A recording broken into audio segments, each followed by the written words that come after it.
Andri Syahputra. Jadi Andri Syahputra ini pemain yang memiliki darah Loksemawe Aceh. Dia dari kecil sudah pindah ke Qatar. Dan yang uniknya, bapaknya yaitu Pak Mulyadi itu pernah menyampaikan bahwa 5 pemain yang menolak naturalisasi ke timnas Indonesia. Jadi mereka mungkin menyesal ya sekarang ya.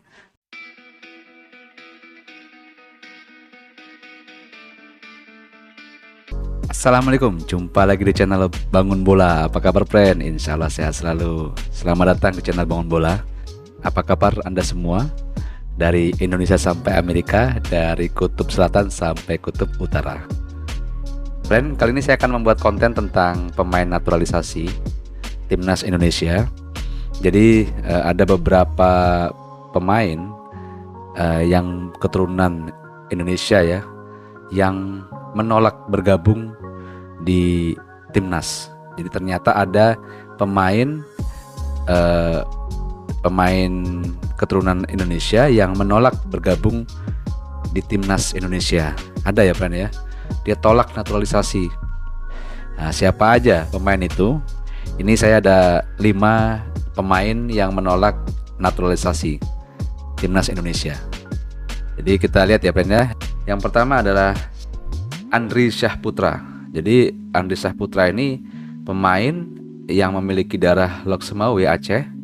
Dia dari kecil sudah pindah ke Qatar dan ikut orang tuanya yang bekerja. Nah, kemudian Andri ini masuk sekolah bola di sekolah bola yang namanya Al Gharafa ya. Dia akademi sepak bola di Qatar. Kemudian tahun 2017 dia mendapatkan tawaran sebenarnya membela timnas Indonesia U17. Jadi tapi dia menolak. Alasannya dia ingin menimba ilmu di Qatar. Nah, itu. Jadi kemudian Andri ini memutuskan untuk membela timnas Qatar. Tapi sayangnya dia tidak begitu cemerlang ya. Dan sekarang pun dia karirnya pun kabarnya meredup. Kini Andri ini tidak dipanggil ke timnas Qatar ya, Qatar senior ya. Nah, kemudian yang kedua ada lagi nih kan, namanya Pascal Struijk, bukan Rafael Struijk ya kan. Nah, jadi Pascal Struijk ini saya agak susah nyebutnya, Pascal Struijk. Jadi dia punya darah keturunan dari kakek dan ayahnya. Jadi tahun 2020 Sintayong pernah memanggilnya untuk proyek naturalisasi, namun dia lebih memprioritaskan timnas Belanda. Jadi pemain ini Pascal Struijk ini dia kelahiran Belgia.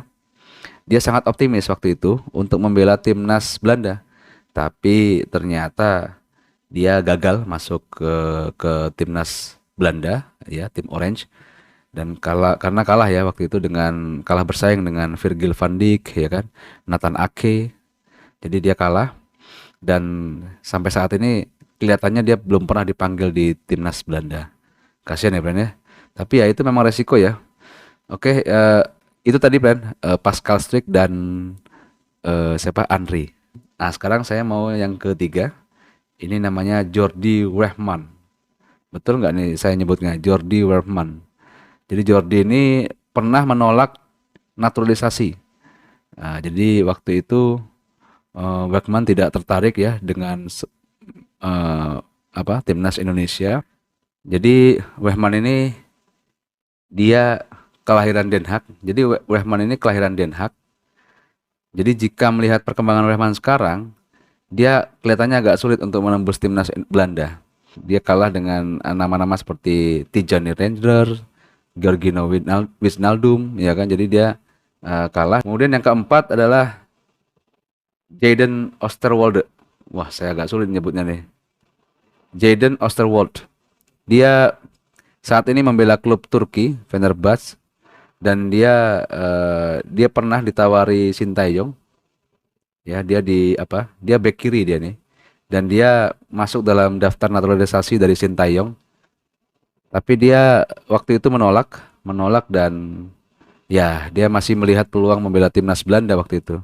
Jayden pernah bermain di AC Parma ya, dan waktu itu pelatih Ronald Koeman tidak tertarik sebenarnya waktu itu.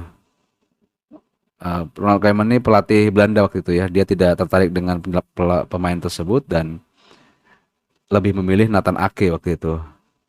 Jadi itu tadi Jaden, dan yang terakhir adalah Emil. Emil ini yang paling apa ya, yang paling membuat saya tertarik ya. Emil ini dia kiper, seorang kiper ya.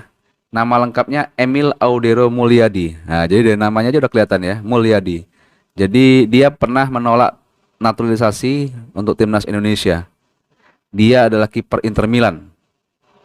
Dia berdarah Nusa Tenggara Barat. Jadi Mulyadi ini bapaknya ini eh, orang Nusa Tenggara Barat ya. Dan dia sebenarnya pernah berjabat tangan dengan Pak Erick Thohir ya, Ketua Umum PSSI. Tapi memang dia tidak jodoh dengan kita ya. Jadi Emil Audero ini lebih menunggu dipanggil timnas Italia. Nah, itu. Jadi Emil Audero pernah bicara di sebuah wawancara. Dia mengatakan bahwa saya berasal dari Indonesia, saya lahir di sana. Oh, ya kan? Saya pernah ke Indonesia beberapa kali. Tapi memang dia hanya punya paspor Italia dan dia menutup kemungkinan ya untuk bergabung di timnas Indonesia. Dan kabarnya saat ini dia belum ada panggilan dari timnas manapun ya. Menjadi menyesal dia ya. Jadi dan yang uniknya bapaknya yaitu Pak Mulyadi itu pernah menyampaikan bahwa memang Emil tidak tertarik dengan timnas Indonesia. Jadi bapaknya pun tidak mendukung. Jadi tidak ada dukungan keluarga gitu dari Emil Audero Mulyadi ini. Ya itu tadi friend, 5 pemain yang menolak naturalisasi ke timnas Indonesia. Jadi mereka mungkin menyesal ya sekarang ya. Mereka menyesal tidak bergabung di timnas Indonesia dan saat ini memang rata-rata karir mereka meredup ya, tidak dipanggil di timnas manapun. Alasan mereka rata-rata adalah keluarga. Jadi ada dua tadi alasan yang paling sering yang paling sering disampaikan mereka adalah tidak mendapat dukungan keluarga dan menunggu timnas yang lebih hebat ya. Mungkin itu video kali ini. Insya Allah ada manfaatnya, friend. Terima kasih telah menonton. Jika suka video ini jangan lupa like, comment, dan subscribe channel Bangun Bola. Terima kasih telah menonton. Salam untuk sepak bola Indonesia. Salam untuk timnas. Assalamualaikum.